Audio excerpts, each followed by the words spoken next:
Good morning students. तो आज अपन addition के बारे में देखेंगे कि वेक्टर को अपन कैसे ऐड करते हैं। लास्ट लेक्चर तक अपन ने इस एग्जाम्पल तक पढ़ा था, ये अपना लास्ट एग्जाम्पल था। अब आज अपन वेक्टर एडिशन देखेंगे। तो लास्ट लेक्चर से अगर मैं आपको कुछ रिकॉल कराना चाहूं तो एक रिजल्टेंट वेक्टर अपन ने पढ़ा था। वो रिजल्टेंट वेक्टर कैसा था? दो वेक्टर का सम आ रहा था। वहां पे अपन ने देखा था एक एग्जाम्पल जहां पे अपन ने रिजल्टेंट वेक्टर निकाला था। तो एडिशन ऑफ वेक्टर भी क्या होता है, कुछ कुछ उसी तरह से होता है। इसमें क्या होता है कि अपने को सबसे पहले एक वेक्टर, सपोज अगर मैं एक वेक्टर ऐसे ले रहा हूं जिसको बोल रहा हूं मैं ए वेक्टर, सपोज ये अपना पहला वेक्टर था। फिर मैं क्या कर रहा हूं, जो मैं दूसरा वेक्टर ले रहा हूं उसकी टेल मैं किसके, ए वेक्टर के हेड से कनेक्ट कर रहा हूं। तो सपोज ये मैंने ले लिया अपना वेक्टर बी। अब यहां पे देखिए ए वेक्टर का हेड और बी वेक्टर की टेल आपस में कनेक्टेड है। अगर इस तरह से वेक्टर का अरेंजमेंट है और हमको ए और बी का एडिशन अगर फाइंड आउट करना है तो हम इसके अगेंस्ट में एक और वेक्टर बनाएंगे जो कि इनका क्या होगा, रिवर्स ऑर्डर। देखिए एक इधर जा रहा है और एक इधर जा रहा है, तो ये एक सीक्वेंस बन रही है। अपन इसकी रिवर्स ऑर्डर में जो एक और अपन जो वेक्टर डालेंगे वो क्या होगा, इसका एडिशन होगा। यानी कि अगर मैं एक वेक्टर बना दूं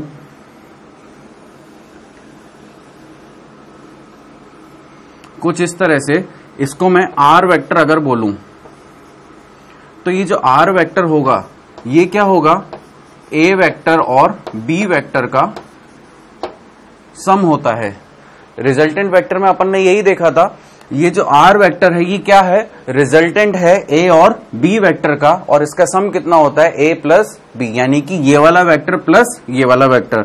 अच्छा, इसका मतलब क्या हुआ कि ये जो वेक्टर है आर, इसका अगर आप डायमेंशन देखेंगे, यानी कि डायमेंशन से मेरा कहने का मतलब है वेक्टर के केस में अगर आप इसका मैग्नीट्यूड और डायरेक्शन देखेंगे तो वो इन दोनों के बराबर ही आएगा। यानी कि जो इसका मैग्नीट्यूड और जो इसका मैग्नीट्यूड, जो इसका डायरेक्शन और जो इसका डायरेक्शन, इनको सबको देखने के बाद अगर जो अपने पास रिजल्टेंट वेक्टर आ रहा है वो इनको बैलेंस कर सकता है। यानी कि रिजल्टेंट वेक्टर को अपन किसके बराबर बना रहे हैं, इन दोनों वेक्टर्स के। बेसिकली ये होता है अपना वेक्टर को ऐड करने के लिए, एडिशन के लिए। तो यहां पे अपन ने क्या किया, एक वेक्टर बनाया जिसके हेड से दूसरे वेक्टर की टेल कनेक्ट करी है और फिर अपन ने रिजल्टेंट वेक्टर निकाला। इतना अपन ऑलरेडी देख चुके थे। अपन इसी चीज को आज आगे बढ़ाएंगे। तो देखिए इसमें अपन क्या कर रहे हैं, अब सबसे पहले अपने को ग्राफिकली जो देखना था वो अपन ने देख लिया, टेल टू टेल। लेकिन अब इसमें कुछ और मेथड्स भी होते हैं, अपन एक एक करके सारे मेथड्स को देखेंगे। तो सबसे पहला जो मेथड अपन देख रहे हैं कि जब दो वेक्टर सेम डायरेक्शन में हो, अपन ने क्या किया, अब इसमें केसेस डिफाइन कर दिए हैं। When two vectors are acting in the same direction, जब दो वेक्टर एक ही डायरेक्शन में जा रहे होंगे तब उनका एडिशन कैसे करना है। दूसरा, when two vectors are acting in opposite direction, opposite direction का मतलब एंटी पैरेलल या नेगेटिव ऑफ वेक्टर अपन कह सकते हैं, और पैरेलल का मतलब या सेम डायरेक्शन का मतलब पैरेलल वेक्टर्स अपन कह सकते हैं, इक्वल वेक्टर्स कह सकते हैं। फिर थर्ड पॉइंट है अपना when two vectors are acting at some angle. तो यानी कि जो अभी अपन ने डायग्राम बनाया था उसमें क्या हो रहा था, दो वेक्टर आपस में कैसे थे, एक दूसरे के साथ कुछ ना कुछ एंगल पे थे।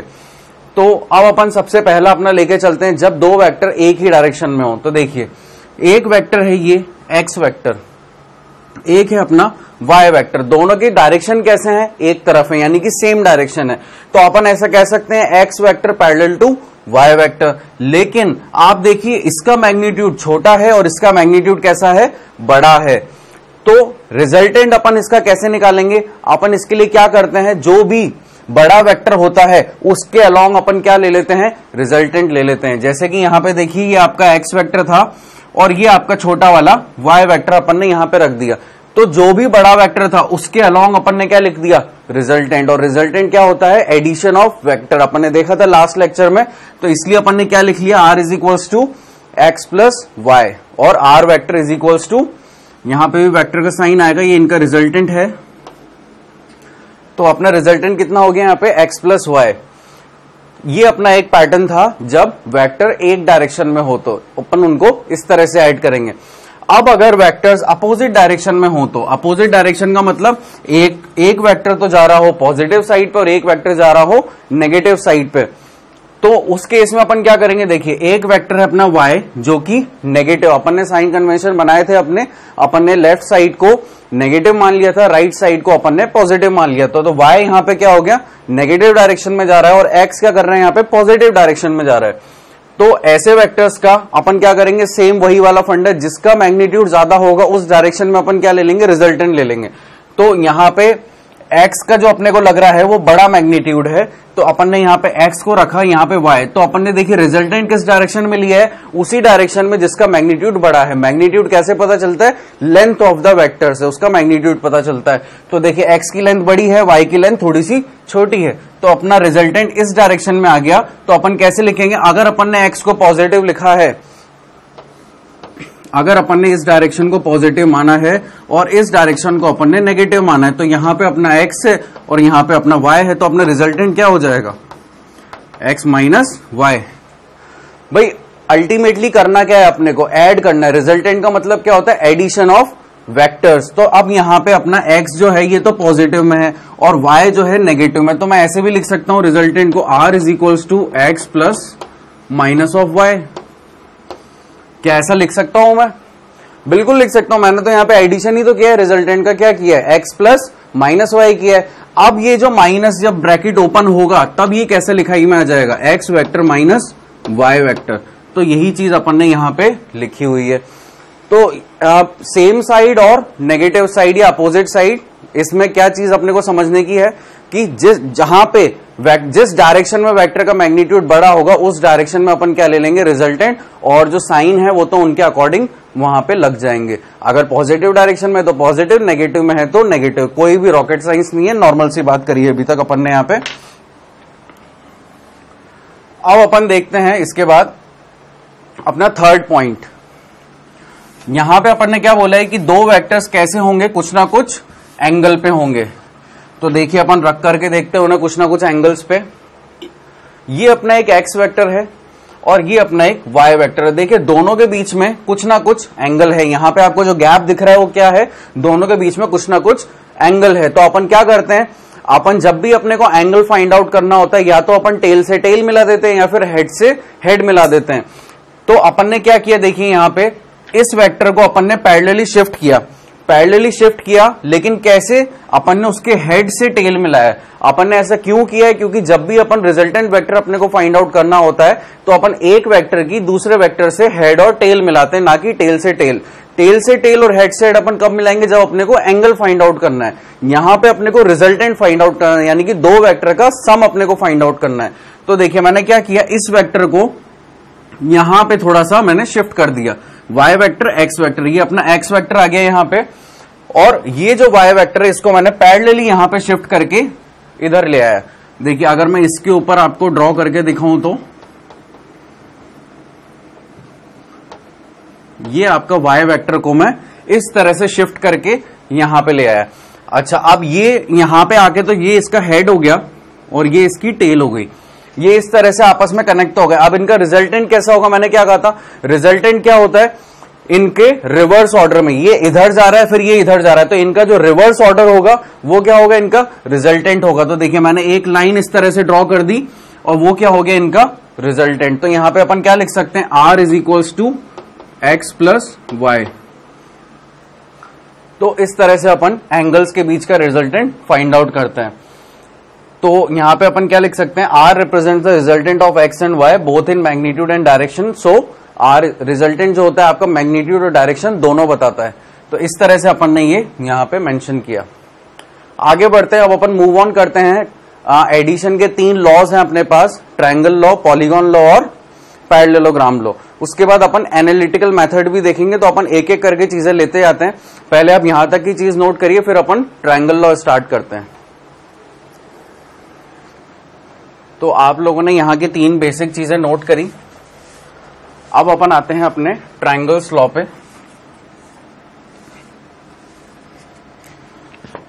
तो देखिए ट्रायंगल लॉ में क्या होता है, पहले अपन एक बार इसकी डेफिनेशन पढ़ लेते हैं। If two vectors can be represented in a magnitude and direction by two sides of a triangle taken in the same order, then their resultant is represented by a third side of the triangle, जिसमें magnitude और direction दोनों होगा और वो reverse order में होगा। यानी कि क्या कहना चाह रहे हैं, अभी तक अपन ने जब भी जो अपने लास्ट चीज देखी, यहाँ पे दो वेक्टर थे जिनके बीच में कुछ एंगल था और वहां पे अपने को रिजल्टेंट फाइंड आउट करना था, तो इन्होंने इस चीज को किसमें उतार दिया, ट्रायंगल के फॉर्म में। भाई ट्रायंगल की भी 3 साइड होती हैं और आपको 2 वेक्टर का सम फाइंड आउट करना है तो आप इसको एक ट्रायंगल अज्यूम करके भी कर सकते हैं। तो वही चीज देखिए यहाँ पे भी रिपीट हो रही है, एक एक्स वेक्टर है और एक वाई वेक्टर है। वाई वेक्टर को मैंने क्या किया था, यहाँ पे शिफ्ट कर दिया था कुछ इस तरह से, ये मैंने इसको यहां पे शिफ्ट किया था। क्यों किया था, क्योंकि अपन जब भी रिजल्टेंट अपने को फाइंड आउट करना होता है तो अपन हेड से दूसरे वेक्टर की टेल मिलाते हैं। और जो अब तीसरा वेक्टर बन रहा है, यानी कि जो रिजल्टेंट वेक्टर बन रहा है, वो कैसे होता है, रिवर्स ऑर्डर में होता है। यही ट्रायंगल लॉ है और कुछ भी नहीं है। तो अपन ने यहां पे एक और ये वाला एक और वेक्टर बनाया जो कि कैसे है, रिवर्स ऑर्डर। देखिए एक इधर जा रहा है और एक इधर जा रहा है, तो यानी कि इसको ऐसे आना चाहिए या तो इस डायरेक्शन में आना चाहिए, लेकिन इसकी डायरेक्शन कैसी हो रही है, इसकी डायरेक्शन रिजल्टेंट की इस तरफ है। यानी कि बाकी के दोनों वेक्टर से रिजल्टेंट की डायरेक्शन कैसी है, रिवर्स ऑर्डर में है। तो अपन किसको मानते हैं, इस वाले को अपन हटा देंगे और इसको अपन मानते हैं। तो यहां पे रिजल्टेंट अपना कितना हो जाता है, X vector plus Y vector. केवल यही चीज इन्होंने ट्रायंगल लॉ में बता रखी है। और रिजल्टेंट अपना क्या बताता है, मैग्नीट्यूड और डायरेक्शन दोनों बताता है। इस चीज को अपन कभी ना भूलें। चलिए तो अब अपन देखते हैं पैरेललोग्राम लॉ। अच्छा, अगर इसमें किसी को और कोई दिक्कत हो तो मैं इसको और अच्छे से एक्सप्लेन यहां पे देखिए कैसे करते हैं इसको।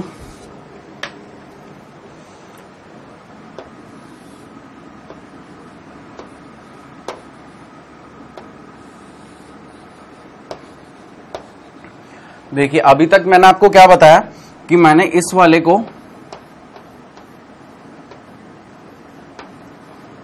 मैंने y वेक्टर को पैरेलली शिफ्ट किया और क्या हुआ था, फिर हेड और टेल आपस में जुड़ गई थी और फिर मैंने ये एक रिजल्टेंट वेक्टर यहां पे बना दिया था। अभी तक तो अपन ने ये चीज देखी, लेकिन जरूरी नहीं है कि आप केवल हमेशा इस वेक्टर को ही पैरेलल शिफ्ट करें, आप कोई से भी वेक्टर को पैरेलली शिफ्ट कर सकते हैं। तो देखिए अब अपन दूसरे वेक्टर को पैरेलली शिफ्ट करेंगे।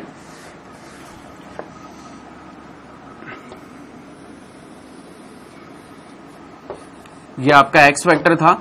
अब मैं क्या करूंगा, इसको पैरेलली शिफ्ट करूंगा तो क्या हो जाएगा, ये यहां पे कुछ इस तरह से। और आप देखिए ये इस डायरेक्शन में, ये इस डायरेक्शन में, तो इधर की जगह वेक्टर आने की जगह क्या होगा, रिवर्स ऑर्डर में।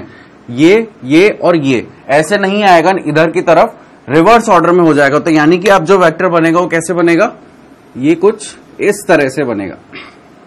ये हो जाएगा आपका क्या, are vector.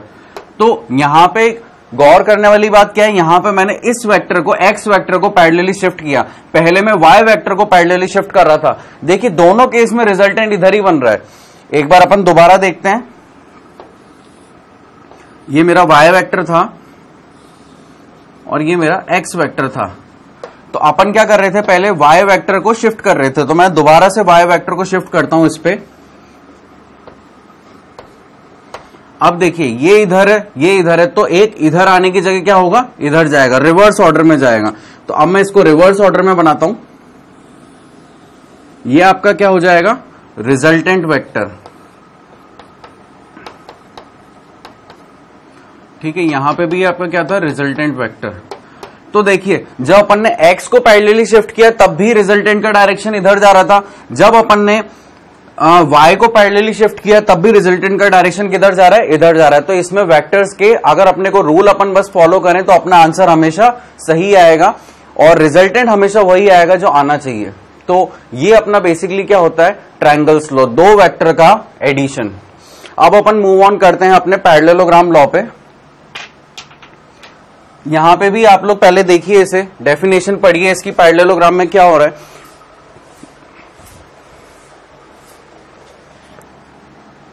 It states that if two vectors can be represented in magnitude and direction by two adjacent sides of a parallelogram, then the resultant is represented completely both in magnitude and direction by the corresponding diagonal of the parallelogram. भाई सबसे पहले इसमें आगे बढ़ने से पहले अपने को ये पता होना चाहिए कि पैरेललोग्राम होता कैसा है, वो दिखता कैसा है। वही पैरेललोग्राम में 4 साइड्स होती हैं, जिनमें से 2 इधर पैरेलल होती हैं और 2 इधर पैरेलल होती हैं। कुछ इस तरह से दिखता है वो। ये और ये आपस में पैरेलल होती हैं, ये और ये आपस में पैरेलल होती हैं। ABCD अपन इसको बोल सकते हैं। ये आपका क्या हो गया, पैरेललोग्राम। ठीक है, अब अपन क्या कर रहे हैं, इसकी हेल्प से अब अपन देखते हैं कि पैरेललोग्राम में एडिशन कैसे होता है 2 वेक्टर्स का। तो देखिए अपने को 2 वेक्टर दिए हुए हैं, एक्स वेक्टर और वाई वेक्टर। अब अपने को इसमें क्या करना है, सबसे पहले ये जो 2 वेक्टर दिए हुए हैं इनको अपन अरेंज करेंगे। लेकिन ट्रायंगल्स लॉ में अपन क्या करते थे, दोनों वेक्टर को हेड से टेल मिलाते थे। यहां पे क्या करेंगे, टेल से टेल मिलाएंगे। तो देखिए ये अपन ने इनकी टेल से टेल मिला दी। पहले तो अपन ने क्या किया, 2 वेक्टर को बस अपने पास आए थे 2 वेक्टर, अपन ने क्या किया, इसकी टेल से इसकी टेल मिला दी। तो ये कुछ इस तरह का हो गया, एक्स वेक्टर और वाई वेक्टर। अब अपन को क्या करना है, अब अपने को एक पैरेललोग्राम क्रिएट करना है, यानी कि कुछ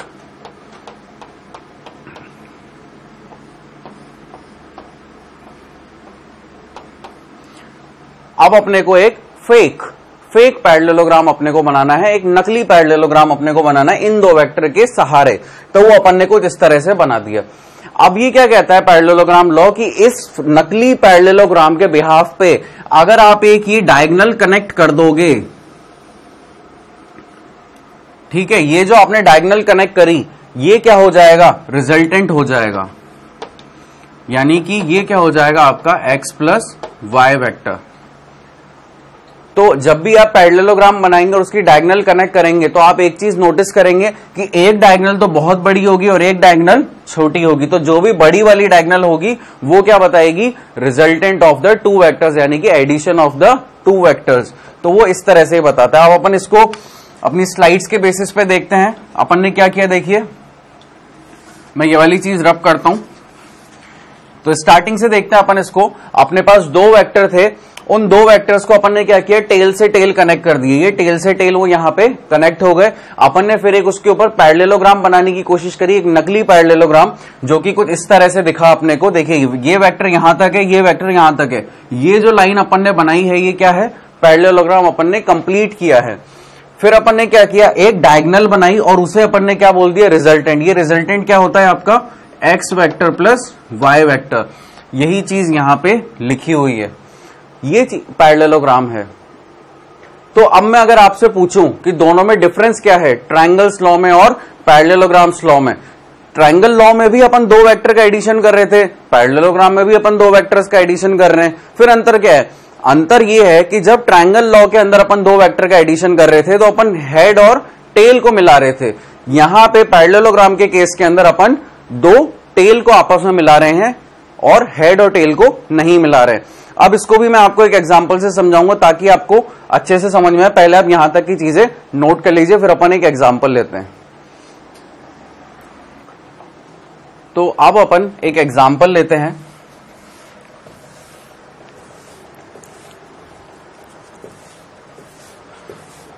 इस एग्जाम्पल से अपन को ट्रायंगल लॉ और पैरेललोग्राम काफी अच्छे से समझ में आ जाएगा और अपने को एक फीलिंग भी आएगी कि हाँ हमको कुछ चीज समझ में आई है। तो सबसे पहले अपन वही करते हैं, 2 वेक्टर्स लेते हैं, क्योंकि दोनों के केस में अपने को ऐड क्या करना है, 2 वेक्टर ऐड करने हैं।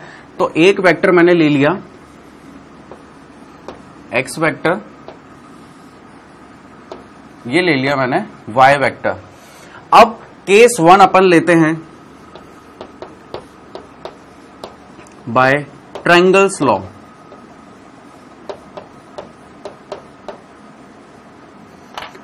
तो बाय ट्रायंगल्स लॉ में अपन क्या करते हैं, किसी भी वेक्टर को टेल से हेड कनेक्ट करते हैं। तो फॉर एग्जांपल मैंने एक ये वेक्टर था y, इस पे मैंने ये वाला वेक्टर इस तरह से x वेक्टर यहां पे कनेक्ट कर दिया और इनका रिजल्टेंट क्या आया, कुछ इस तरह से इनका रिजल्टेंट आ गया। ठीक है, यहां तक की बात ये हो गया अपना ट्रायंगल्स लॉ, जिसमें अपन ने 2 वेक्टर को कैसे कनेक्ट किया, हेड और टेल पे।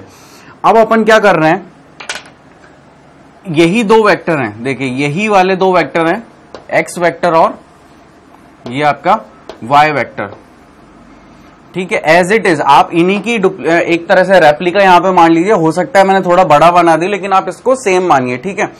अब मैं आपसे क्या कह रहा हूं, अब अपन लेते हैं कौन सा, केस 2। यहां पे अपन क्या कर रहे हैं, पैरेललोग्राम लॉ से अपन इसको देखते हैं कि यहां पे अपना रिजल्टेंट क्या आता है, वही आता है या अलग आता है। यानी कि अपन क्या क्रॉस चेक कर रहे हैं कि ट्रायंगल लॉ से जो अपन ने एक एडिशन किया वो एक वैल्यू आ रही है, और पैरेललोग्राम से अपन ने जो एडिशन किया वो एक वैल्यू आ रही है, क्या वो एकदम सेम है या नहीं है। तो पैरेललोग्राम में मैंने आपको क्या बताया था, दो वेक्टर्स को अपन टेल टू टेल कनेक्ट कर देते हैं। तो देखिए मैं यहां पे इनको टेल से टेल में इनकी कनेक्ट कर देता हूं। ये अपना y वेक्टर हो गया और ये अपना x वेक्टर हो गया, इनकी टेल से टेल यहां पे कनेक्टेड है। अब यहां पे मुझे क्या करना है, एक वेक्टर मतलब रिजल्टेंट वेक्टर बनाना है। तो मैंने आपको क्या बताया था, इसके केस में अपन एक फेक पैरेललोग्राम ड्रॉ करते हैं, जो कि सपोज मैंने इस तरह से कर दिया। थोड़ा सा और एक्सटेंड कर देते हैं अपन इसे,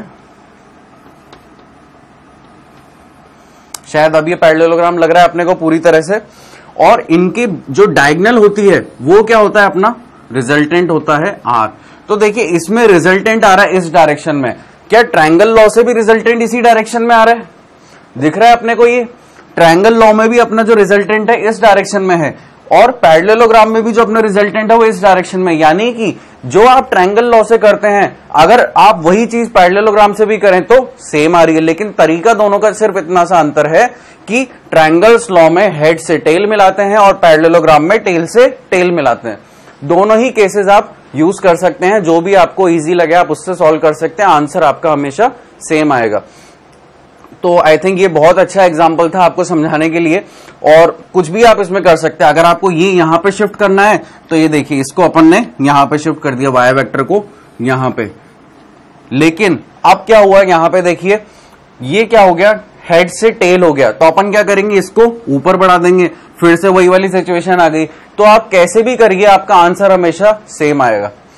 चलिए तो अपन अगला लॉ अपना पढ़ते हैं, पॉलीगॉन्स लॉ।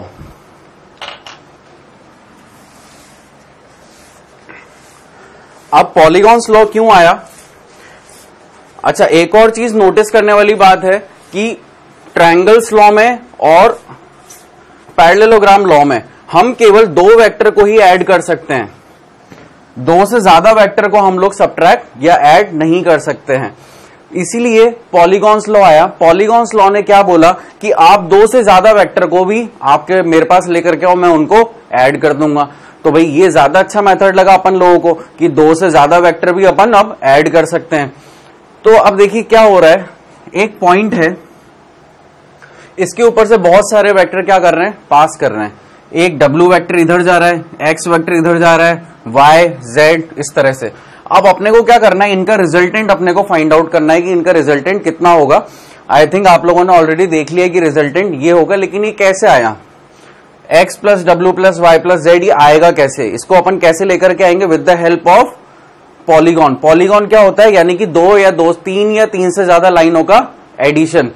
तो देखिए अपन ने क्या किया, इसको अपन ने एक पॉलीगॉन के बेस में अपन ने क्रिएट करने की कोशिश करी, यहां पे कुछ इस तरह से।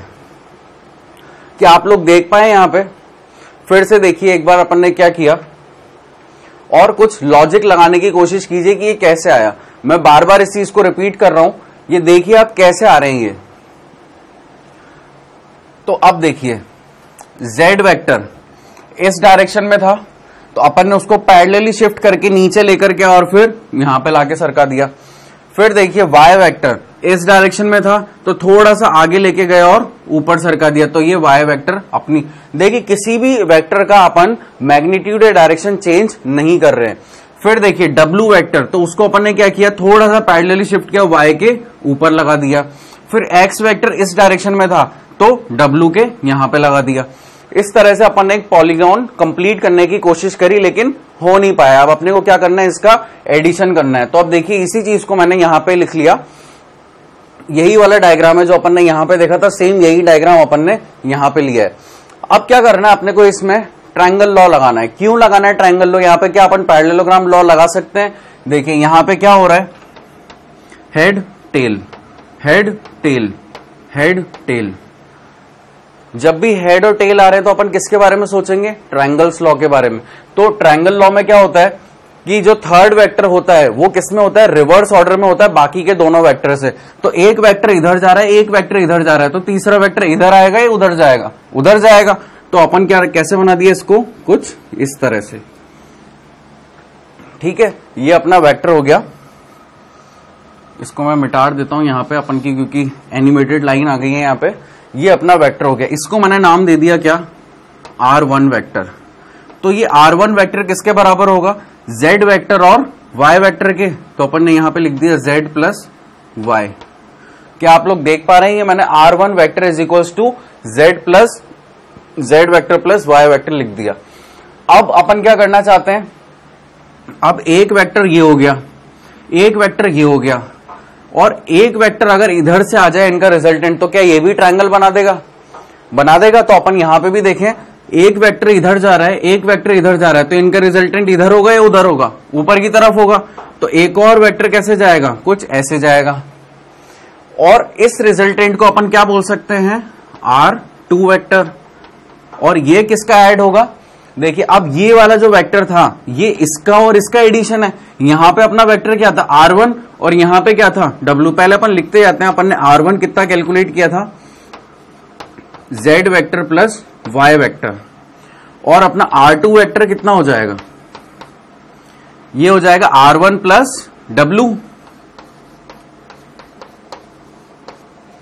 ठीक है, यहां तक अपने को चीज समझ में आई। फिर उसके बाद अपने को, अगर मैं इसको और इसको ट्रायंगल की दो साइड मानूं, तो तीसरी साइड अगर मैं इसकी रिजल्टेंट मान लूंगा, तो ये यहां पे भी ट्रायंगल्स लॉ लग जाएगा। ट्रायंगल्स लॉ में क्या होता है? हेड और टेल मिलनी चाहिए। देखिए, ये इसका हेड हो गया और ये इसकी टेल हो गई, तो इसका रिजल्टेंट ऐसे जाएगा या ऐसे आएगा? ऐसे जाएगा। तो ये एक और अपन ने इसका रिजल्टेंट बना दिया, उसको अपन ने क्या बोल दिया? R। तो अब ये जो R है ये किसका बराबर होगा? R2 प्लस X के बराबर। यहां पे अपन लिख देते हैं R1 प्लस W। और ये जो अपना R है ये किसके बराबर होगा? R2 plus X। कुछ इस तरह से अपने पास तीन इक्वेशन आई। अब अपन हर इक्वेशन को देखिए ओपन करके लिखें तो यहां पे R1 कितना आया था अपना? Z plus Y। R2 कितना आया? R1 plus W। अब मैं R1 की वैल्यू यहां से मैं पुट कर सकता हूं, तो कितना हो जाएगा? R2 Z plus Y plus W। ठीक है, फिर अपने पास R आया, वो कितना था? R2 plus X। और R2 मेरा कितना आया?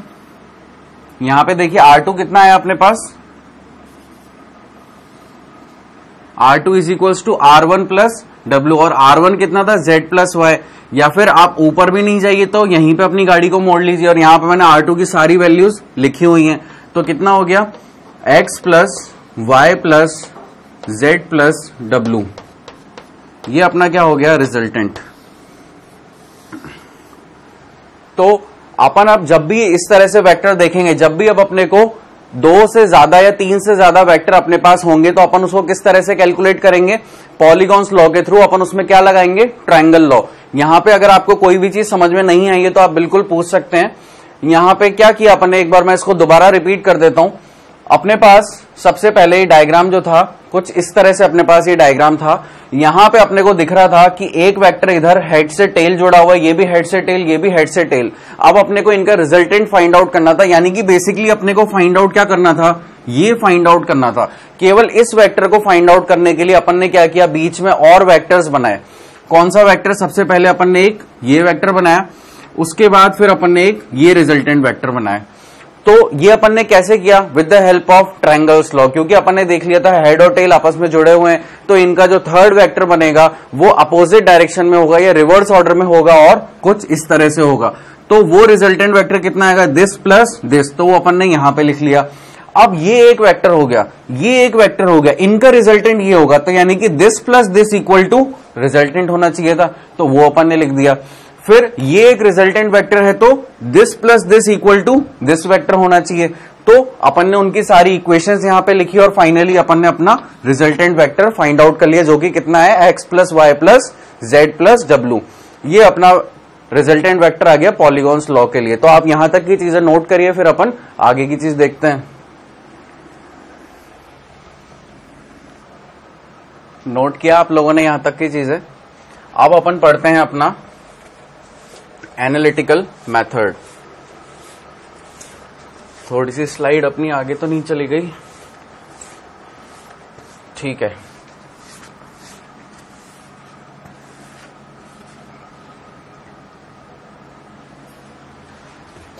तो अपन ने कितने मेथड पढ़ लिए?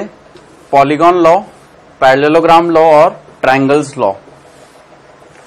अभी तक अपने को कोई दिक्कत नहीं आई उनको समझने में, काफी इजीली अपन ने सारी की सारी चीजें जो हैं समझ ली हैं। अब अपन एनालिटिकल मेथड देखेंगे। यहां पे अपन क्या कर रहे हैं, पहले अपन देखेंगे with the help of triangles law, दूसरा अपन देखेंगे एनालिटिकल मेथड पैरेललोग्राम लॉ से।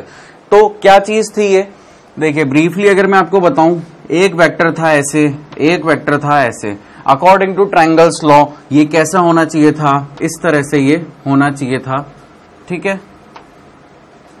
ये वाई वेक्टर कह लीजिए, ये वाला वाई वेक्टर और ये एक्स वेक्टर।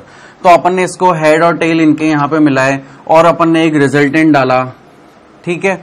अब अपन ने जो चीज रिजल्टेंट जो निकाला, अपन ने क्या लिखा, R is equals to X plus Y. तो अपन एनालिटिकली भी देखना चाहते हैं कि रिजल्टेंट की वैल्यू एक्चुअल में क्या आती है। ये तो भाई बहुत ऊपर ऊपर की बात हो गई कि R is equal to X plus Y, दो वेक्टर का एडिशन। लेकिन अगर अपने को कोऑर्डिनेट के सेंस में या किसी और चीज में अपने को देखना हो रिजल्टेंट की वैल्यू, तो वो कैसे आएगी वो अपन देखेंगे। अब सबसे पहले with the help of triangles law.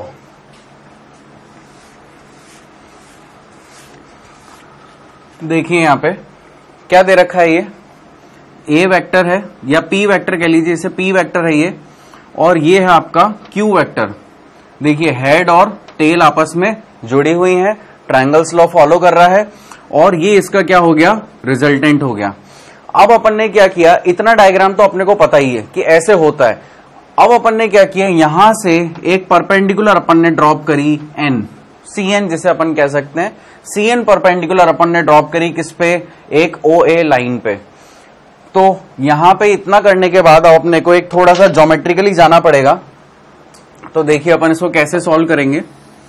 सबसे पहले अपन पूरा बड़ा ट्रायंगल लेंगे जिसमें अपन रिजल्टेंट फाइंड आउट कर सकें। बेसिकली अपन क्या करेंगे, ये एक अपने पास राइट एंगल ट्रायंगल आ गया। राइट एंगल ट्रायंगल में अपन क्या करते थे, हाइपोटेनियस फाइंड आउट करने के लिए परपेंडिकुलर और बेस का स्क्वायर कर देते थे। वही चीज अपन यहां पे करेंगे। तो देखते हैं अपने को कैसे ये चीज करेंगे। इन ट्रायंगल OCN, ठीक है, ये डायग्राम मैं आपके लिए रफली यहां पे ही बना देता हूं एक।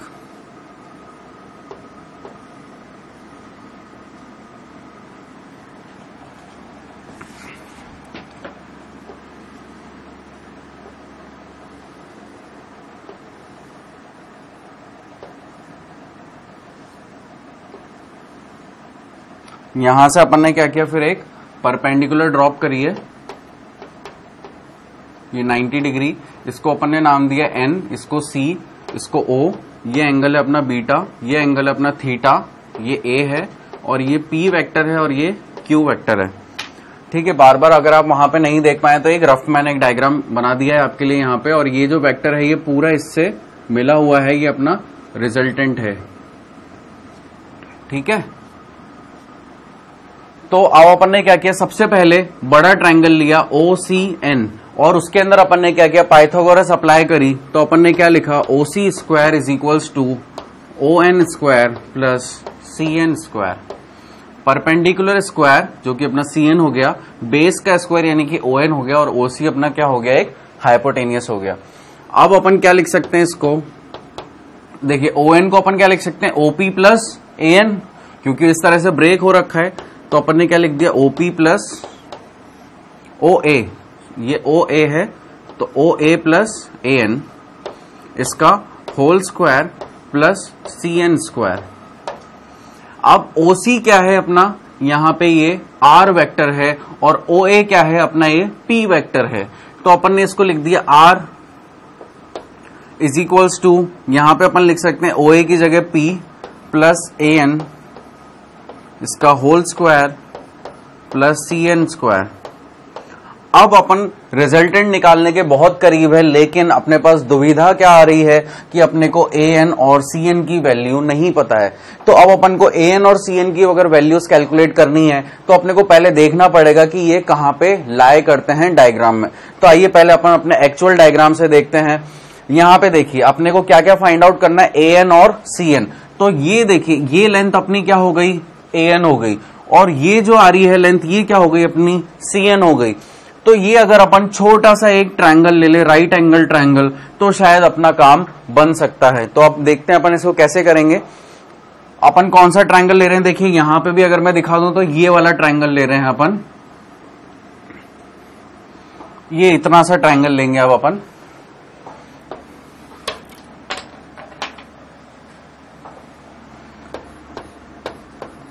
इन ट्रायंगल CAN, इस ट्रायंगल के अंदर अगर अपन वापस से देखें कि साइन थीटा या कॉस थीटा कितना होता है, तो देखिए अगर मैं इसको लिखना चाहूं साइन थीटा यहां पे, तो साइन थीटा क्या होता है, परपेंडिकुलर अपॉन हाइपोटेनियस। तो इस ट्रायंगल में देखिए अगर ये थीटा है तो इसके सामने वाला क्या होगा, परपेंडिकुलर, और ये अपना हाइपोटेनियस है जो कि कितना है, Q वेक्टर है। तो मैं इसको कैसे लिख सकता हूं, CN अपॉन AC, और CN अपना कितना हो जाएगा, CN को तो CN ही लिखेंगे और AC को अपन लिख सकते हैं Q, क्योंकि वो कौन सा वेक्टर है, Q वेक्टर पे है। तो अपन ने फाइनली क्या लिख दिया, sine theta is equals to CN upon Q, और CN की वैल्यू अपनी कितनी आ गई, Q साइन थीटा। इसी तरह से अपन क्या करेंगे, इसमें कॉस थीटा भी लेंगे। तो कॉस थीटा अपना क्या होता है, बेस अपॉन हाइपोटेनियस। तो यहां पे देखते हैं अपन अपना बेस कितना आ रहा है इस डायग्राम में, AN अपना बेस है। अगर AN अपना बेस है और हाइपोटेनियस कितना है, Q, यानी कि अपन लिख सकते हैं AN अपॉन AC। तो अपन ने लिखा यहां पे AN अपॉन AC।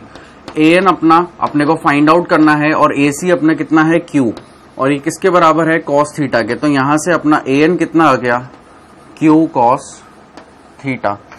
तो ये दोनों वैल्यूज अपन ने यहाँ पे कैलकुलेट करी हैं, AN की और CN की, क्योंकि यही अपने को चाहिए थी। ठीक है, अब अपन क्या करेंगे, इन वैल्यूज को अपन इस इक्वेशन में पुट करेंगे। दोनों वैल्यूज को अपन यहाँ पे इस इक्वेशन में पुट करेंगे।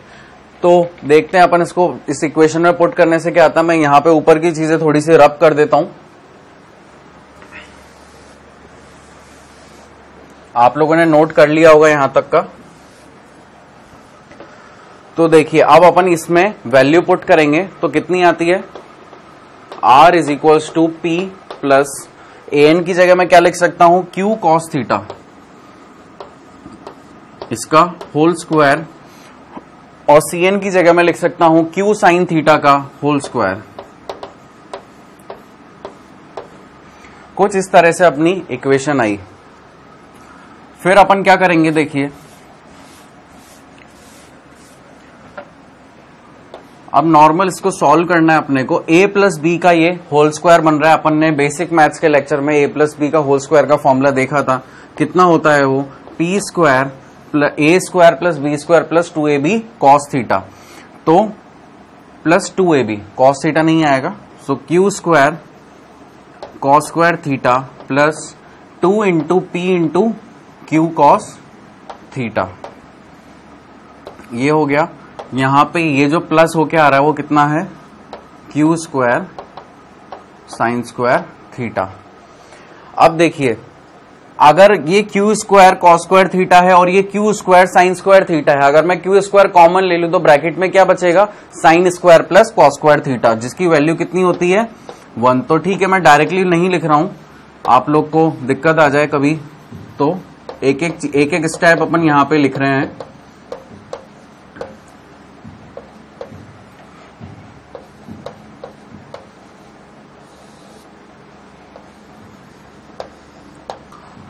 ठीक है, तो अपन ने ट्रिग्नोमेट्री में एक आइडेंटिटी पढ़ी थी, sign square theta plus cos square theta की वैल्यू कितनी होती है, 1। तो यहां पे ये जो अपना फंक्शन आ रहा है ये कितना हो जाएगा, 1 हो जाएगा। तो इसको भी अपन आगे देखते हैं। यहाँ पे इतनी चीज भी अब मैं रब कर सकता हूं। आप लोगों ने ये सब चीजें नोट कर ली होंगी यहां पे, तो मैं इनको अब रब करके अपना स्टेप आगे बढ़ाते हैं अपन।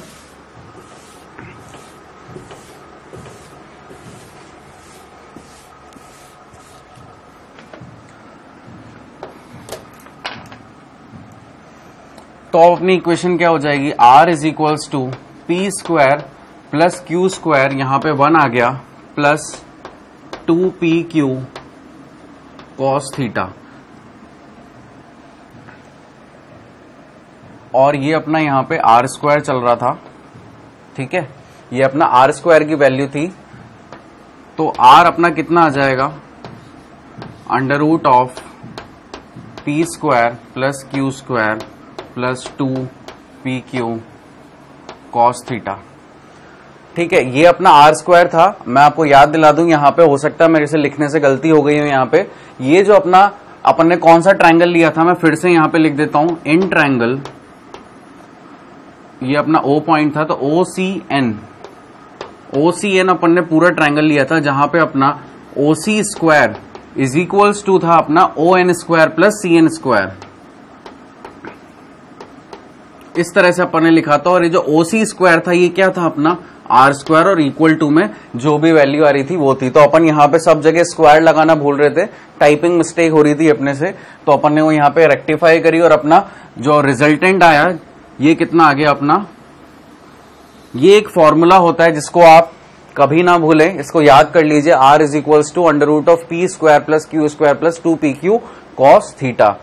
अब ये तो अपन ने क्या किया, रिजल्टेंट फाइंड आउट कर दिया, अभी भी डायरेक्शन फाइंड आउट करना बाकी है। तो अपन डायरेक्शन देखिए कैसे फाइंड आउट करेंगे। यहां पे अपने को जो रिजल्टेंट है r वेक्टर और जो एक नॉर्मल वेक्टर है p वेक्टर, उनके बीच में एक एंगल दिया हुआ है बीटा। तो अगर अपने को रिजल्टेंट वेक्टर का डायरेक्शन फाइंड आउट करना है तो अपने को इस बीटा की जरूरत पड़ेगी। तो अपन अब क्या करेंगे, पूरा ट्रायंगल लेंगे वापस से, इन ट्रायंगल OCN, और अगर मुझे डायरेक्शन फाइंड आउट करना है तो मैं क्या करूंगा, 10 का यूज करूंगा, जो अपना एक ट्रिग्नोमेट्रिक फंक्शन था 10, तो मैं यहां पे लिखूंगा 10 बीटा। अब 10 थीटा को आप कैसे लिख सकते हैं, परपेंडिकुलर अपॉन बेस, अपन ने देखा था बेसिक मैथ्स के लेक्चर में। तो 10 बीटा को मैंने क्या लिखा, परपेंडिकुलर अपॉन बेस। अगर ये थीटा है और ये एक कौन सा हो गया, राइट एंगल ट्रायंगल हो गया, क्योंकि राइट एंगल कितने पे आ रहा है, n पे आ रहा है। तो यहां पे परपेंडिकुलर कौन सा होता है, थीटा के जस्ट सामने वाली लाइन। तो यहां पे थीटा के जस्ट सामने कौन सी लाइन है, CN। तो ये अपना क्या हो गया, परपेंडिकुलर। और बेस अपना कितना हो जाएगा, ON, और ON को मैं ब्रेक करके क्या लिख सकता हूं, OA प्लस AN। तो मैंने यहां पे क्या लिखा, OA प्लस AN। कुछ इस तरह से मैंने इसको यहां पे लिख दिया। अब देखते हैं अपन इसके आगे क्या लिख सकते हैं। अपन देखिए यहां पे 10 beta is equal to CN था, तो CN अपना कितना आया था, यहां से अगर अपन रिकॉग्नाइज करें तो अपना CN आया था Q साइन थीटा। तो यहां पे अपन क्या लिख सकते हैं, Q साइन थीटा, जो अपन ने अभी थोड़ी देर पहले ही निकाला था। और OA अपना कितना है, P वेक्टर है, प्लस AN अपना कितना आया था, Q cos थीटा आया था। तो अपन उसको लिख सकते हैं Q cos थीटा। ये अपना वैल्यू आ गया 10 बीटा की। और अगर सिर्फ बीटा अपने को लिखना है तो अपन इसको इस तरह से लिख सकते हैं, tan inverse of Q sine theta upon P plus Q cos theta. ये अपन ने एनालिटिकल मेथड से रिजल्टेंट और डायरेक्शन दोनों की दोनों चीजें अपन ने कैलकुलेट करी। मैं डायरेक्शन अपन ने कैसे कैलकुलेट करी एक बार और आपको रिवाइज कराता हूं। अपन ने ये जो बीटा एंगल था, ये एक रिजल्टेंट और एक वेक्टर के बीच का एंगल था। अपन ने इसको यूटिलाइज करके 10 बीटा का फॉर्मूला लिखा, जो कि क्या होता है, परपेंडिकुलर अपॉन बेस, और अपन ने उसको इस फॉर्मेट में लिख दिया। और CN की वैल्यू और AN की वैल्यू अपन ने ऑलरेडी कैलकुलेट कर ली थी। तो अब जब भी कभी भी आपको कोई वेक्टर दिए हुए हो और आपको उसका मैग्नीट्यूड और डायरेक्शन दोनों फाइंड आउट करना हो, तो आप क्या कर सकते हैं, डायरेक्टली आप इधर देखिए रिजल्टेंट का फॉर्मूला लगा सकते हैं, जो कि आपका क्या है, ये क्या आप देख पा रहे हैं, ये रिजल्टेंट का फॉर्मूला।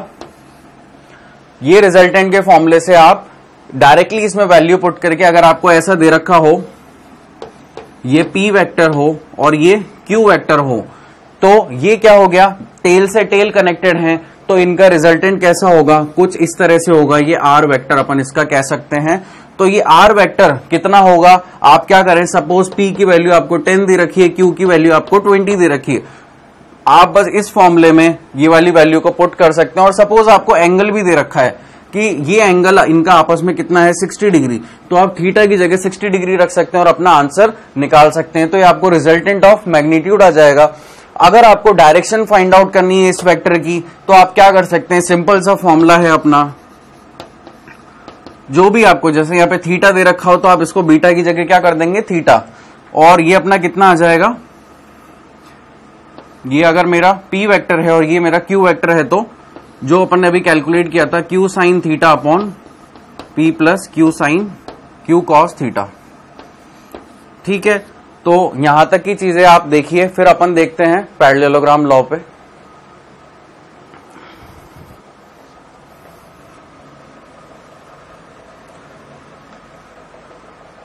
तो आप लोगों ने नोट किया यहां तक, ये तो अपना था एनालिटिकल मेथड ट्रायंगल लॉ के केस में। अब अपन देखेंगे सेम चीज with help of parallelogram law. क्या आपको अभी तक कुछ भी चीज टफ लग रही हो तो आप बिल्कुल बता देना, सब कुछ अपन ने इजी गोइंग में रखा है। साथ के साथ नोट करते जाइए और जो स्लाइड पे लिखा है उसको अपने एज इट इज नोटबुक में लिखते जाइए।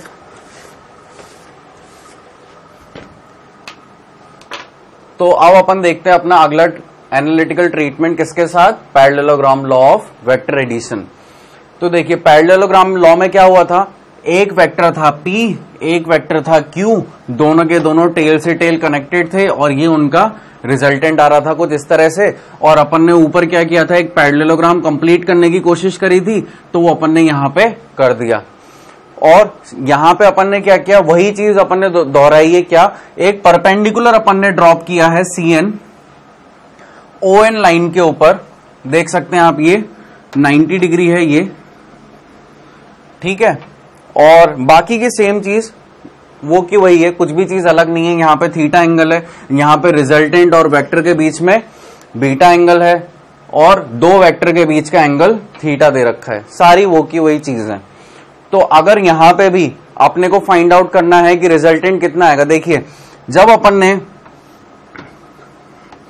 दो वेक्टर्स को ट्रायंगल लॉ और पैरेललोग्राम लॉ से करने की कोशिश करी थी, तो दोनों के केस में रिजल्टेंट जो आ रहे थे वो एक ही डायरेक्शन में आ रहे थे, ये भी R और ये भी R, दोनों के रिजल्टेंट सेम डायरेक्शन में आ रहे थे। जब रिजल्टेंट सेम डायरेक्शन में आ रहे थे, तो जो अपन ने रिजल्टेंट का फॉर्मूला निकाला ट्रायंगल लॉ के थ्रू, क्या वही फॉर्मूला यहां पे भी अप्लाई होगा, एज इट इज, बिल्कुल वो की वही चीज होगी। और देखिए आप डायग्राम में भी, ज्योमेट्री में भी बिल्कुल भी अंतर नहीं है, सेम वही चीज हो रही है, बस अपन इसको देखने का नजरिया चाहिए। तो देखिए अब मैं क्या करता हूं, इतने पार्ट को मैं आपको अलग करके दिखाता हूं। अच्छा, एक और चीज बताऊं इसमें, मैं, जरूरी नहीं है कि आप लोग परपेंडिकुलर यहीं से ड्रॉप करें, आप लोग क्या कर सकते हैं, इस तरह से भी आप परपेंडिकुलर बना सकते हैं। देखिए ये आपका क्या हो गया, 90 डिग्री, और जो ये थीटा एंगल है ये वही थीटा एंगल है, ये जो बीटा है ये आपका बीटा एंगल हो गया। अगर आपको 10th या 9th क्लास की ज्योमेट्री याद आ रही हो, तो दो पैरेलल लाइंस के बीच में अगर एक लाइन इंटरसेक्ट करती है तो ये वर्टिकली अपोजिट एंगल सेम होते हैं। वही चीज यहां पे हो रही, कुछ भी चीज अलग नहीं है, सारी ज्योमेट्री का गेम है। तो आप चाहें तो कौन कौन सा ट्रायंगल लेके कर सकते हैं, COB,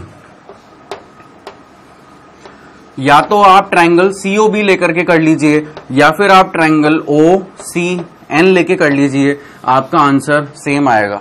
चाहे आप, जब अपन ने AN और CN की, यानी कि जब अपन ने ये वाली साइड और ये वाली साइड की जो अपन ने वैल्यू निकाली थी AN और CN निकालने के लिए, तो अपन ने यहां पे ट्रायंगल यूज किया था CAN। अगर अपने को वही वैल्यू यहां पे इसकी और इसकी, यानी कि अगर मैं इसको एक पॉइंट दे दूं E, तो अगर BE और OE की अगर मुझे वैल्यू निकालनी है तो मैं कौन सा ट्रायंगल लूंगा यहां पे, BEO। तो आप या तो इन दोनों की हेल्प से सॉल्व कर दीजिए या इन दोनों की हेल्प से सॉल्व कर दीजिए, आंसर आपका सेम ही आएगा जो अपन ने ट्रायंगल लॉ से कैलकुलेट किया। तो देखते हैं अपन इसके आगे।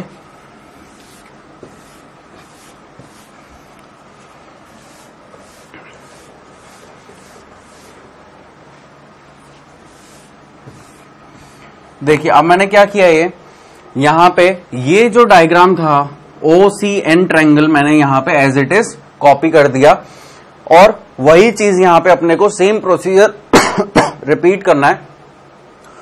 क्या होगा, OC square is equals to ON square plus, एक बार और अपन देख लेते हैं इस चीज को,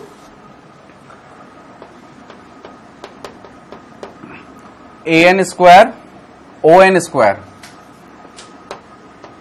प्लस NC स्क्वायर या CN स्क्वायर, कुछ भी आप कह लें। फिर इसको मैंने R स्क्वायर लिख दिया था, और ON स्क्वायर को अपन ने कैसे लिख दिया था, OP plus OA plus AN। तो OA अपना कितना है, P वेक्टर प्लस AN, इसका अपना क्या हो गया, whole square plus NC square.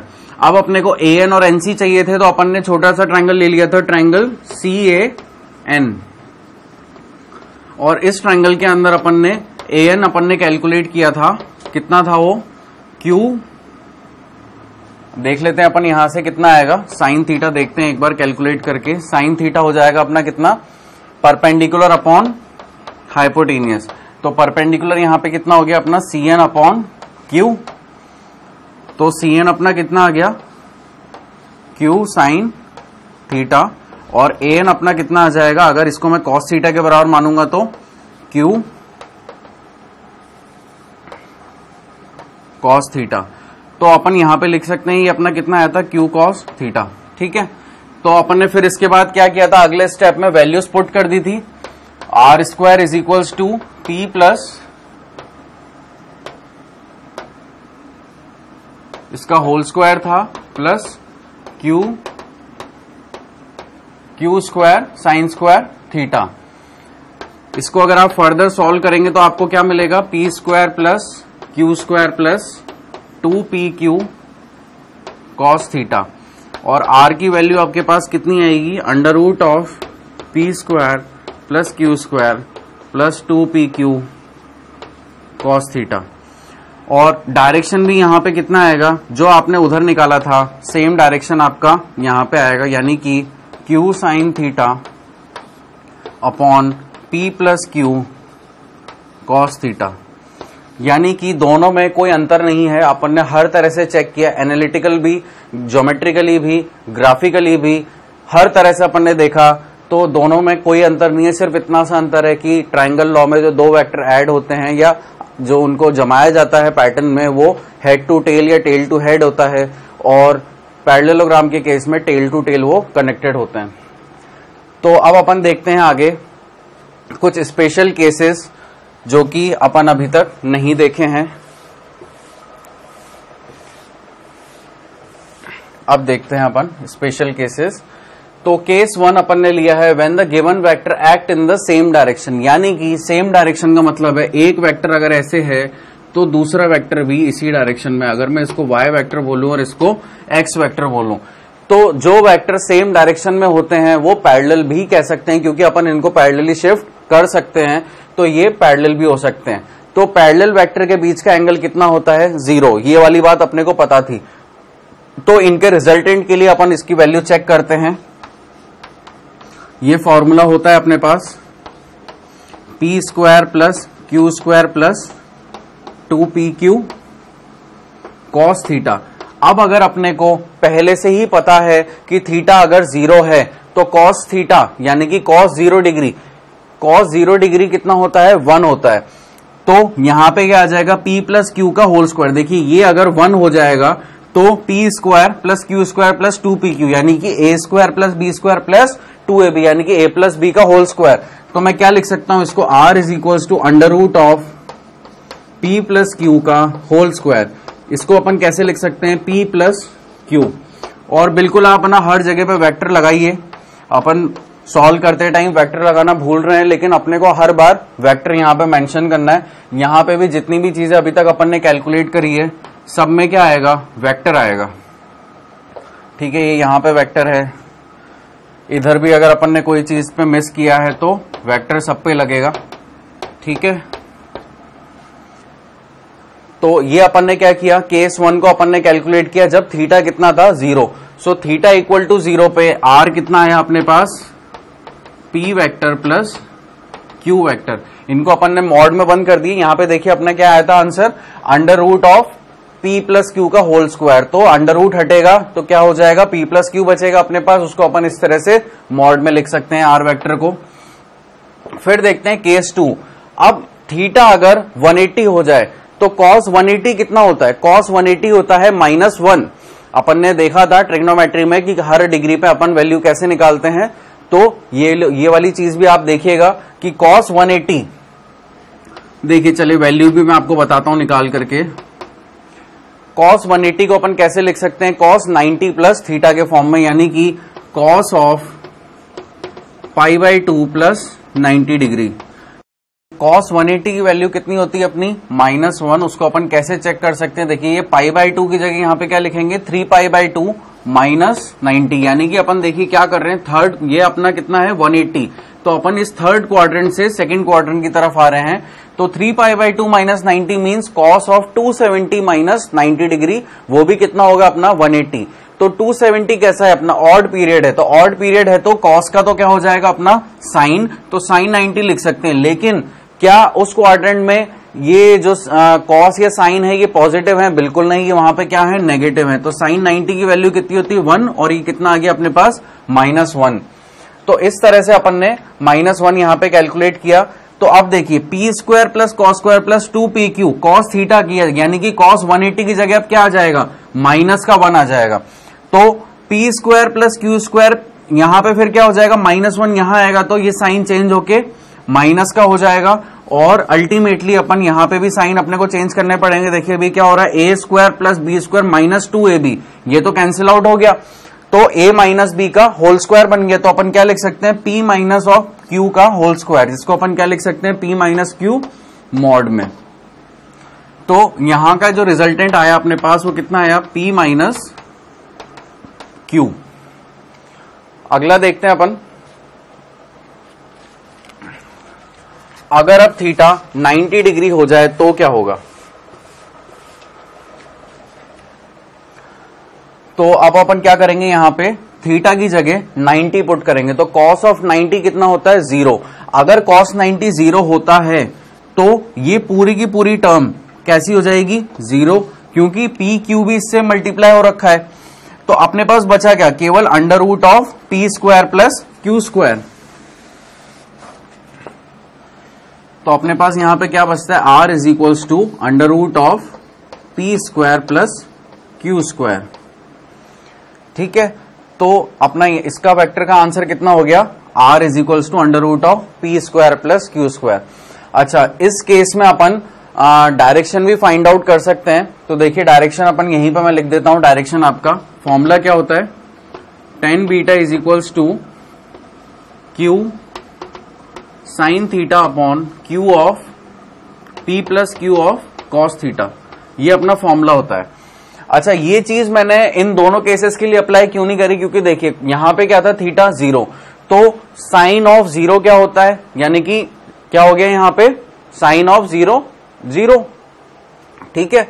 और यहां पे देखिए थीटा अपना कितना दे रखा है 180 डिग्री, तो साइन ऑफ 180 कितना होता है अगेन 0, तो 0 अपॉन समथिंग क्या हो जाता है, नॉट डिफाइंड, एक इनडिटर्मिनेंट फॉर्म आ जाती, इसलिए अपन ने इन दोनों के लिए डायरेक्शन को फाइंड आउट नहीं किया। लेकिन यहां पे क्या है, थीटा इज इक्वल्स टू 90, यानी कि साइन 90 कितना होता है 1, तो अपन यहां पे थीटा की जगह 90 पुट करेंगे तो अपना आंसर कितना आएगा, देखिए क्यू ऑफ साइन 90 1 हो गया, और p plus Q of cos 90, तो cos 90 कितना होता है 0, तो q उससे मल्टीप्लाई हो रखा है तो कितना हो जाएगा यहाँ पे 0।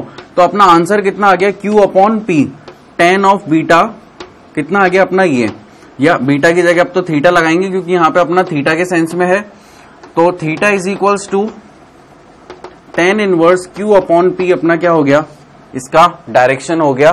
कब, जब थीटा कितना है 90 डिग्री है। तो इस तरह के केसेस अपने को याद करने की जरूरत नहीं है, बस अपने को अगर रिजल्टेंट का फॉर्मूला मालूम है तो अपन एट प्रेजेंट भी चीजों को कैलकुलेट कर सकते हैं। लेकिन हाँ, अगर अपन ने बहुत सारे क्वेश्चन प्रैक्टिस कर रखे हैं तो अपने को याद करने की जरूरत नहीं है, फ्लो में आ जाता है कि अगर थीटा 90 है तो tan क्या होगा, इसका डायरेक्शन क्या होगा, इसका रिजल्टेंट क्या होगा। क्योंकि अगर ये डायरेक्टली चीजें अपने को याद रहे कि अगर थीटा 90 है तो resultant underscore P square plus Q square है, थीटा अगर 180 है तो p माइनस क्यू है, थीटा 0 है तो p प्लस क्यू है। और यहां पे देखिए ये था अपोजिट के लिए, ठीक है। तो अपन ने देखा था अगर एक वेक्टर इस डायरेक्शन में और एक वेक्टर इस डायरेक्शन में, इनका मैग्नीट्यूड सेम है, ये पैरेलल है, बस इनकी क्या है डायरेक्शन अलग है, तो मैं इसको अगर पैरेलली शिफ्ट करूं तो मैं इसको कुछ इस तरह से बना सकता था। तो इनके बीच का एंगल कितना हो रहा था 180 डिग्री, और वेक्टर्स में मैक्सिमम एंगल कितना जा सकता है 180 डिग्री। अपन ने देखे थे सेकंड या थर्ड लेक्चर में कुछ ऐसे केसेस जहां पे अपना जो एंगल बन रहा था एंटी पैरेलल वेक्टर्स के बीच में 180 था, पैरेलल वेक्टर्स के बीच में 0 था, और नॉर्मली 180 से क्रॉस नहीं कर सकता, और ऑर्थोगोनल में 90 था। ये कुछ चीजें अपन ने देखी थी, उसी के बिहाफ पे अपन ने ये सब चीजें यहाँ पे डिराइव करी। तो आप यहां तक की चीजें नोट करिए, अच्छे से इसको समझ लीजिए, फिर अपन आगे कुछ एग्जाम्पल्स देखेंगे। नोट किया आप लोगों ने? अब अपन कुछ एग्जाम्पल्स देखेंगे, आप लोग रीड आउट कीजिए इस एग्जाम्पल को और खुद से सॉल्व करने की कोशिश कीजिए, रिकॉल कीजिए कि आपने क्या क्या चीजें देखी अभी तक।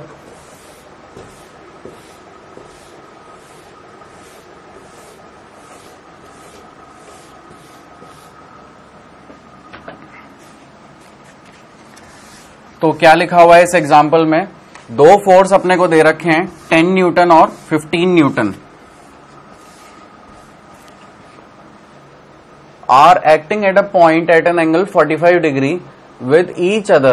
Find out the magnitude and the direction of the resultant force. यानी कि ये अपने से मैग्नीट्यूड भी पूछ रहा है रिजल्टेंट का और डायरेक्शन का भी, ठीक है। दोनों चीजें, डायरेक्शन और रिजल्टेंट दोनों चीजें अपने से पूछ रहा है। तो अपन देखते हैं क्या है क्वेश्चन, कुछ इस तरह का है, ठीक है। इसको मैं कह देता हूं 10 न्यूटन, इसको कह देता हूं 15 न्यूटन, और ये इनका कुछ रिजल्टेंट जा रहा होगा, और दोनों वेक्टर्स के बीच का एंगल दे रखा है अपने को 45 degree, eight a point and angle 45 degree with each other, ठीक है। यानी कि P और Q के बीच का, अगर मैं इसको P वेक्टर कह दूं और इसको Q वेक्टर कह दूं, तो इन दोनों के बीच का एंगल कितना है 45 डिग्री, और एक ये रिजल्टेंट वेक्टर यहां से जा रहा है, ये अपने से पूछ रहा है कि ये रिजल्टेंट वेक्टर कितना होगा। तो अब अपने को यहां पे डायग्राम बना के सॉल्व करने की जरूरत नहीं है, अपने पास एक फॉर्मूला आ चुका है। वो फॉर्मूला क्या है अपने पास, R is equals to under root of P square plus Q square plus 2pq cos theta, ये फॉर्मूला अपने पास है। तो अपने पास P वेक्टर कितना है 10 और Q वेक्टर कितना है 15, तो अपन यहां पे क्या लिख देंगे 10 का स्क्वायर प्लस 15 का square plus 2 into 10 into 15 into cos of 45 degree, theta भी अपने को गिवन है कितना 45 डिग्री, इसका पूरे का क्या है अंडर रूट है। तो अगर अपन इसको सॉल्व करें तो ये कितना आएगा अपने पास 100 प्लस 25 225 प्लस ये कितना हो जाएगा देखिए 15 इंटू 2 30 इंटू 10 300 इंटू 1/√2। अगर आप इसको सॉल्व करेंगे तो आपके पास कुछ 23.2 न्यूटन का फोर्स आएगा। ये अपना क्या हो गया रिजल्टेंट हो गया। तो अपन ने रिजल्टेंट यहां पे कैलकुलेट कर लिए, नॉर्मल सी कैलकुलेशन, इसको आप कैलकुलेट कर लीजिएगा। अब अपने को क्या फाइंड आउट करना है, डायरेक्शन फाइंड आउट करना है। तो डायरेक्शन फाइंड आउट करने के लिए अपन क्या यूज करेंगे, टेन थीटा का फॉर्मूला यूज करेंगे। यानी कि अपन अब क्या कर रहे हैं, ये रिजल्टेंट और इसके बीच का एंगल अपन अब देखेंगे कि ये कितना आएगा। इसको मैं बोल देता हूं, अगर मैंने इसको बीटा मान लिया है तो ये कितना आएगा मेरे पास 10 beta is equals to Q sine theta upon P plus Q cos theta. तो क्यू अपने पास कितना है 15, तो 15 इंटू 1/√2 अपॉन पी अपने पास है 10 प्लस 15 इंटू 1/√2। जब आप इसको सॉल्व करेंगे तो आपके पास ये आएगा 0.514 समथिंग। तो बीटा की वैल्यू आप कितनी लिख सकते हैं, ये आप ट्रिग्नोमेट्री में और आगे जब इनवर्स की चीजें पढ़ेंगे तो आपको पता चलेगा ये एंगल अपन कैसे कैलकुलेट करते हैं। ये अपने पास आ जाएगा। आप चाहें तो अपना आंसर यहां तक भी छोड़ सकते हैं क्योंकि आपसे जब वहां पे ऑप्शन सॉल्व कराएंगे तो वहां पे वो ऐसे नहीं पूछेंगे कि इसका इनवर्स में आंसर कितना होगा, ऐसे कितना होगा, या तो आप अपना आंसर यहां तक छोड़ दीजिए, और अगर आपको वहां पे कैलकुलेटर वगैरह कुछ प्रोवाइड किया गया है तो अगर आप इसकी वैल्यू कैलकुलेट करेंगे तो ये अप्रोक्सीमेटली 27 डिग्री कुछ आएगी। ठीक है, आप वैसे आंसर आपको ऑप्शन या तो यहां तक का दिया हुआ होगा या यहां तक का दिया होगा या फिर सिर्फ आर वाला ऑप्शन दिया होगा, ऐसे आपको दिया होगा। ये वैल्यू किसी को भी याद नहीं रहती है, तो कैलकुलेटर से ही अपन फाइंड आउट करते हैं। तो आपको या तो वहां पे कुछ अजम्पशन दे रखे होंगे कि पेपर के स्टार्टिंग में ही कि इसकी वैल्यू इतनी आएगी तो इतना डिग्री होगा। तो ये वाला क्वेश्चन इस तरह से अपन ने सॉल्व किया। बेसिकली अपन ने क्या किया, रिजल्टेंट का फॉर्मूला अप्लाई कर दिया और डायरेक्शन का फॉर्मूला अप्लाई कर दिया, जो भी रिक्वायर्ड चीजें थी अपन ने यहाँ पे कैलकुलेट कर ली। आइए आगे देखते हैं अगला क्वेश्चन। ये इस लेक्चर का अपन लास्ट क्वेश्चन लेते हैं। ज्यादा पढ़ना भी सेहत के लिए अच्छी बात नहीं है अपने लिए। तो अब इस एग्जांपल में क्या लिखा हुआ है, two forces of equal magnitude are acting at a point, the magnitude of their resultant is equal to the magnitude of the either, find the angle between the forces. यानी कि ये क्या है, इक्वल वेक्टर्स हैं। ये एक vector है ए और ये एक वेक्टर है बी वेक्टर। ये दोनों के दोनों वेक्टर, इनका डायरेक्शन सेम है, इनका मैग्नीट्यूड सेम है, तो और ये आपस में पैरेलल हैं। तो यानी कि अपन क्या लिख सकते हैं, A vector is equals to B vector. तो अब अपने पास अपने को क्या क्या कैलकुलेट करना है इसका, find the angle between the force vectors. अपने को दोनों के बीच का बस एंगल फाइंड आउट करना है। ठीक है, तो अपन इसको कैसे करेंगे, देखिए सबसे पहले अपन इसका रिजल्टेंट निकालने की कोशिश करेंगे। चाहे तो ऐसे ही लिख देते हैं अपन, R square is equals to A square plus B square plus 2ab। अब कुछ बच्चे तो हैरानी में आ गए होंगे, सर आपने तो पीक्यू की बात करी थी, अभी अचानक से ए बी कहां से आ गया। तो भाई ये तो वेरिएबल है, आप कुछ भी मान सकते हैं, वेक्टर्स हैं ये।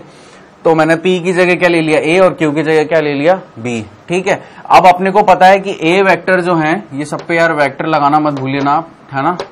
तो ए और बी क्या है, आपस में जो वेक्टर हैं इक्वल हैं। तो अपन यहां पे क्या लिख सकते हैं, R square is equals to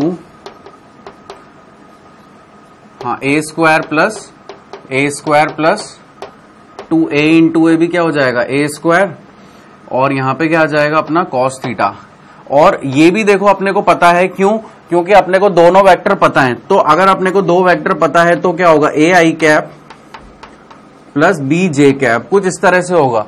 अब लेकिन अपने को ए और बी कैसे दिए हुए, इक्वल दिए हुए हैं, तो अपन इस इक्वेशन को कैसे लिख सकते हैं, ए I cap plus A J cap. अगर मुझे इस इक्वेशन का मैग्नीट्यूड फाइंड आउट करना है तो अपन ने देखा था लास्ट लेक्चर में मैग्नीट्यूड कैसे फाइंड आउट करते हैं, वेरिएबल्स के स्क्वायर करके। तो यानी कि इसका मैग्नीट्यूड कितना हो जाएगा,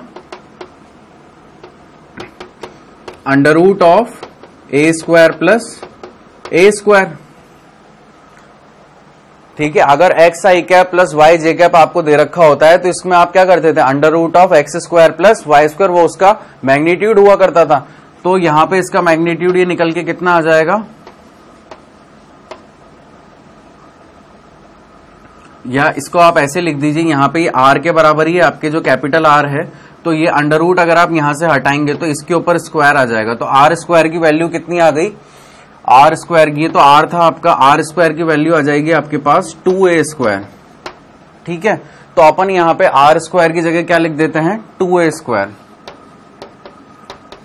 ये अपना कितना हो गया, 2a square plus 2a square cos theta.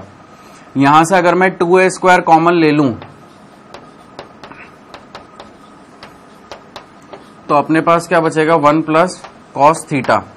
ये देखिए ये कैंसिल आउट हो गया, और 1 plus cos theta equals to क्या बोल सकते हैं अपन इसको, 1। तो कॉस थीटा कितना हो गया, 1, और ये प्लस का 1 जब वहां जाएगा तो क्या हो जाएगा, माइनस का 1। यहां पे अपने से कुछ गलती हो रही है, देखते हैं अपन क्या गलती हो रही है। तो देखिए इसमें अपन क्या गलती कर रहे हैं, यहां पे देखिए एक लाइन लिखी हुई है, the magnitude of their resultant is equal to the magnitude of the either, यानी कि जो उनका रिजल्टेंट का मैग्नीट्यूड होगा वो दोनों वेक्टर में से किसी भी एक वेक्टर के मैग्नीट्यूड के। तो अपने पास क्या था, ए आई कैप और बी जे कैप। अगर मैं केवल ए का मैग्नीट्यूड देखूं तो कितना आएगा ए स्क्वायर, और केवल बी का देखूं तो कितना आएगा बी स्क्वायर। लेकिन ए बी के बराबर था तो अपन ने क्या लिख दिया था इसको इस तरह से, ए स्क्वायर प्लस ए स्क्वायर, जबकि अपने को लेना किसने का है, केवल एक का, दोनों में से एक का। तो अपन क्या करेंगे, यहाँ पे एक वेक्टर को अपन यहां से, एक वेक्टर का मैग्नीट्यूड अपन ने यहां से कैंसिल कर दिया, तो अपने पास बचा क्या, केवल R square is equals to A square. अब अपन ये वैल्यू अगर यहां पे पुट करें तो देखिए हर जगह से ये 2 हट जाएगा। मैं इतना स्टेप यहां से डिलीट कर देता हूं। तो अब ये देखिए यहां पे A square is equals to, ये अपने पास लिखा हुआ है, तो A square is equals to 2a square मैंने यहां पे कॉमन लिया, तो ब्रैकेट में क्या बचा रह गया, 1 प्लस कॉस थीटा। अब यहां पे देखिए ए स्क्वायर से ए स्क्वायर कैंसिल आउट हो रहा है, और 1/2 is equals to 1 plus cos theta अपने पास रिमेनिंग है। तो कॉस थीटा कितना हो जाएगा, हाफ माइनस 1, यानी कि कॉस थीटा कितना आ गया आपके पास, माइनस का हाफ, और ये कितना होता है 120 डिग्री। ट्रिग्नोमेट्री अपन यहाँ पे यूज करिए अपन ने ट्रिग्नोमेट्री, और वो कितना आया 120 डिग्री। तो आपको इन चीजों में अगर ये आपको नहीं दिख रहा हो तो मैं इतनी चीज को यहां पे लिख देता हूं।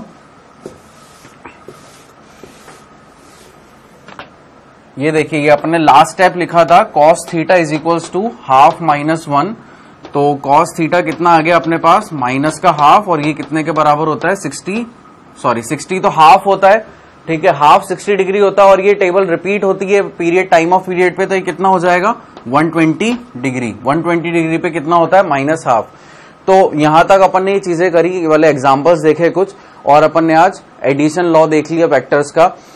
तो अब अपन नेक्स्ट लेक्चर में सब्ट्रैक्शन ऑफ वेक्टर के बारे में बात करेंगे, और एक थ्योरम होता है लेमीज थ्योरम, वो देखेंगे, रिजल्टेंट निकालना देखेंगे कि वेक्टर कंपोनेंट में अपन रिजल्टेंट कैसे देखते हैं रेक्टेंगुलर फॉर्म में, ठीक है।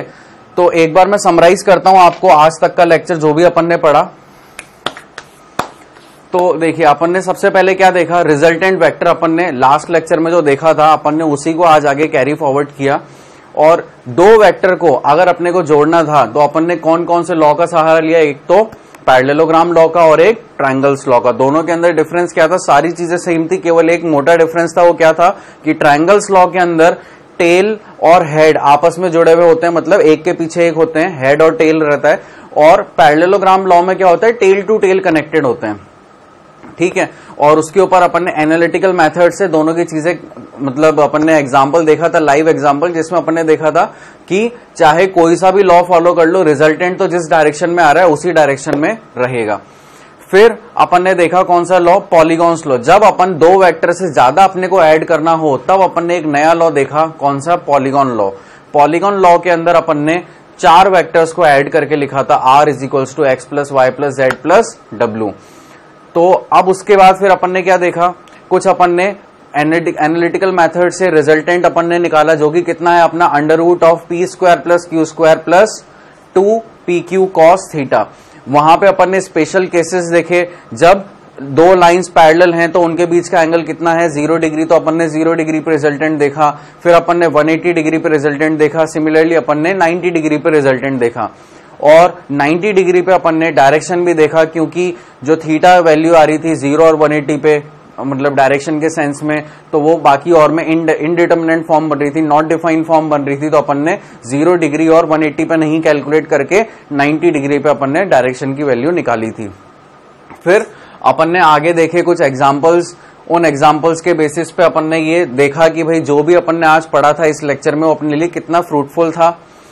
तो आई होप आपको सारी की सारी चीजें यहाँ पे समझ में आई होंगी, किस तरह से अपन ने मैग्नीट्यूड, रिजल्टेंट और अलग अलग फोर्सेस के बारे में देखा। So thank you for today's lecture and will meet in the next lecture. Good luck.